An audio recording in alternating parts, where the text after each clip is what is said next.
Hey, what's going on, everyone? Welcome back. American Nightmare. Yeah. Current president has certainly changed the perception pretty quick.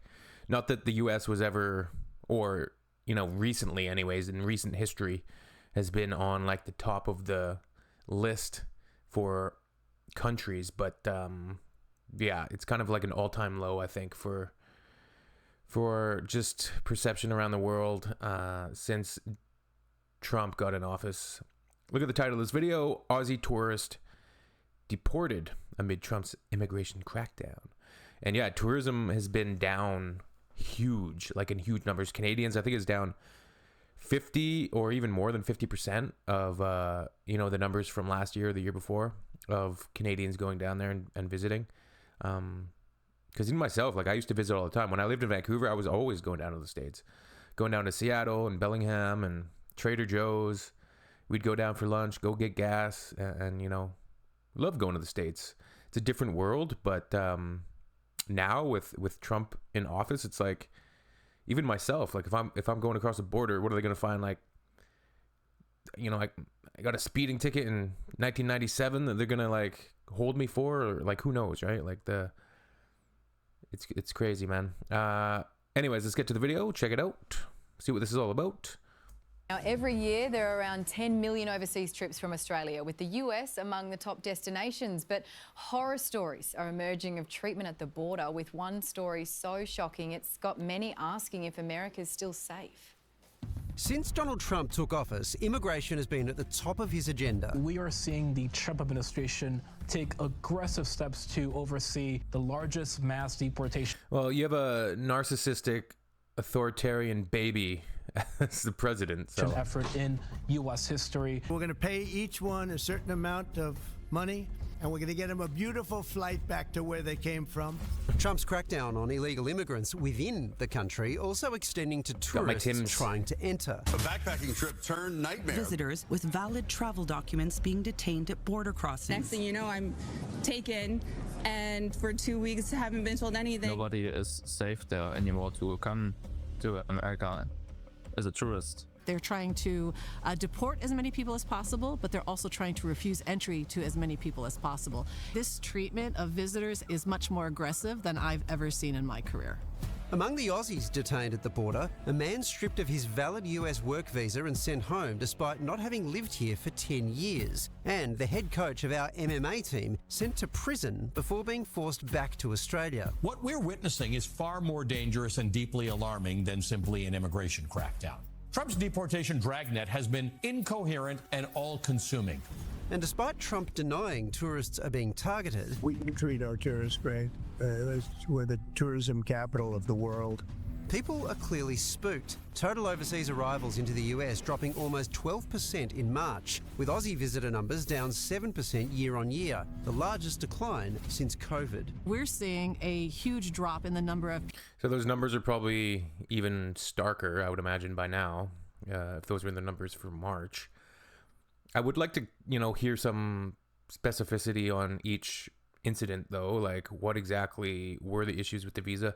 They mentioned somebody had a valid U.S. work visa, which was denied, and they were sent back to Australia. Like, I want to know more about that. Like, why is the U.S. ripping up valid visas? Because there is, listen, that's why I want to, like, devil's in the details here. Like, I want to know exactly the reasons for either getting turned away or getting deported or getting denied entry.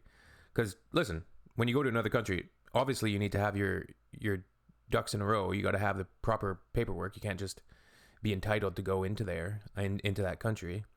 But yeah, man. People that are trying to relocate to the U.S. for work, for example, or students. If you are going to the United States and you have a lot of anxiety about traveling already, it might be good to go somewhere else at the moment. Last week, Australian Nicole Saroukos was trying to enter Hawaii to visit her US husband when she was thrown into federal prison, strip-searched, and refused food before... Thrown into prison, strip-searched, and refused food. It's like Guantanamo, just to go visit your husband. or being sent home. My mum kept reassuring me the whole time that nothing was going to happen to me and that everything was going to be okay. She's now banned from ever returning. The experience was extremely traumatic. What? I think throughout the whole ordeal, I was running off nothing but adrenaline and my fight or flight, but it wasn't until I landed back in Sydney that everything settled in for me and it really started to register what I actually had endured. And Nicole's here now to tell us exactly. Well, if husband doesn't want to move to Australia, it's going to be a tough relationship. Exactly what she did endure. Nicole, can you take us through how you ended up being detained? Upon my arrival in Honolulu airport, I was questioned by one of the officers, and then shortly after, my mother and I were taken into a room. We were held there for quite some time before my mum was released, and then I was unfortunately remaining behind for further interrogation, and then that was about a 4 to 5 hour ordeal before I was taken to the federal detention centre. Were you scared? I would say I was terrified at the time. I didn't really know what my fate was going to be, nor did I know where they were taking me, whether I was safe.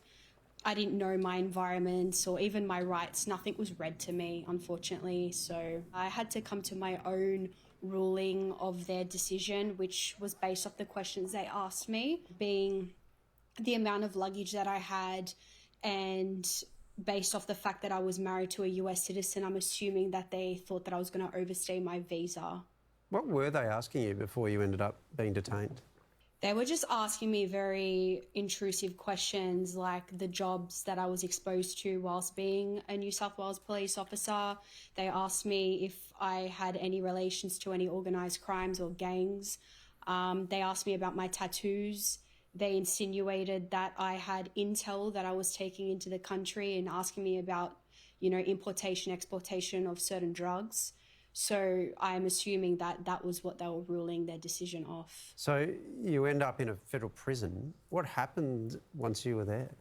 Prior to the prison, I had a cavity search conducted on my body, and then I was put in handcuffs. I asked them if I was under arrest. They said no, and then I was taken to the facility where I was to undergo another cavity search and a strip search. I was placed in prison wear, what they put the prisoners in. I was fingerprinted, all the normal inmate processing, and then I ended up in a cell overnight. This country should be barred from hosting the World Cup and the Olympics. Morning. So scary. And your husband's in the US military, so I imagine you've been to the US many times and nothing like this has ever happened before? No, I previously obviously have visited and I never had any issues. It was pretty much a breeze the entire time.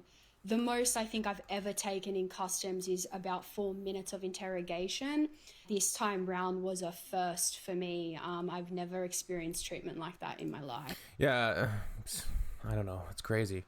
It seems to be there's definitely been this top-down arrogance since Trump got in, this top-down, American exceptionalism. They're like assuming that she would want to overstay her visa and live there, or they think that she's involved with drugs. But I don't know what their rationale is in this case. Like I said, the devil's in the details. But the U.S. has just been alienating themselves from the entire world. And Trump, he's very flip-floppy. He's done the tariffs with Canada, and now he's kind of walking back certain parts. And it's just been betrayal kind of after betrayal, and this, you kind of miss the charisma and class of a president like Barack Obama, like a guy that is witty, a fantastic orator, a guy that could, love him or hate him, he's gonna have some class and respect, whereas Trump is the complete essential antithesis to that. He's, essentially just throws temper tantrums, and he's kind of instilled this American arrogance again to the top level that it's probably ever been, with the tariffs and the deportations. I heard that he was like even, directing immigration to look into citizens that have been like naturalized and people that have got their citizenship under Biden's presidency, and to look into those people and like see if there's any snags that they can catch and then send them back, right? Like, it's not a good look. I don't know, man. And like I said, I was supposed to be going to the States in June, and it's like, I don't know, man. I don't know if I want to support their economy. Like, I don't like, do I want to go down there and spend money? Like, why? The world's probably better without the US right now. I don't know. So you mentioned there were some questions about the luggage and so on, but like, do you have any idea what it was that tripped the wire that made them say, that's what I was is the curious. person we're going for? I don't know what exactly set them off. As I said, I'm just assuming at this point off what I brought, the amount of luggage I had, like my clothes, for example. They kept making comments on the amount of clothes that I had for 3.5 weeks. I had another suitcase with, my husband has a dog back in Hawaii, so I bought her a new lead and a harness. I had some dog toys in there and a couple candles for his apartment. So they leaned towards the fact that I had this amount of clothes and this other stuff in my other luggage, and they kept insinuating that I was going to overstay my visa, to which then I told them, you are prematurely making an opinion based off purely what I've brought. Well, so what are you going to do now? You're banned from going back. Your husband's in the military. What are your options now? Well, from my understanding, I have a 10-year ban as a visitor to the United States. They told me that I can go for the green card. That was never something that I wanted to do. They even told me that if I do apply for that, there may be a high chance that I'll get declined, and I will be susceptible to that treatment every single time I enter the United States.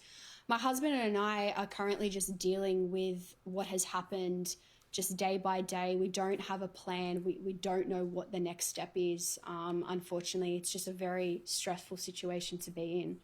Nicole, what an ordeal, and what a situation you now find yourself in with your husband on the other side of the world. And I mean, God knows how often you'll be able to see him and where. And I mean, it's a horrible situation. All the best with it from here. And thanks so much for speaking to us. Thank you, guys. I have dual Kiwi/American citizenship, and I've been told by friends not to try coming back because I've been anti-Trump online and voted for Kamala, and another friend of ours who's got dual Brazilian and U.S. citizenship was detained at the border and spent 2 weeks in an ICE camp while they decided if her status was legal before being released.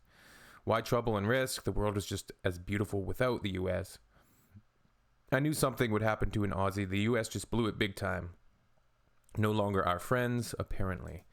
The 2026 Olympics and 2028 FIFA World Cup will have to be hosted elsewhere. Insane and ridiculous. Why would you bother going as a tourist with Trump in charge? Anyone going to the U.S. is deluded. Yeah. All right. I don't know. Let me know what you guys think. It's a crazy world it is, ain't it? All right. Peace.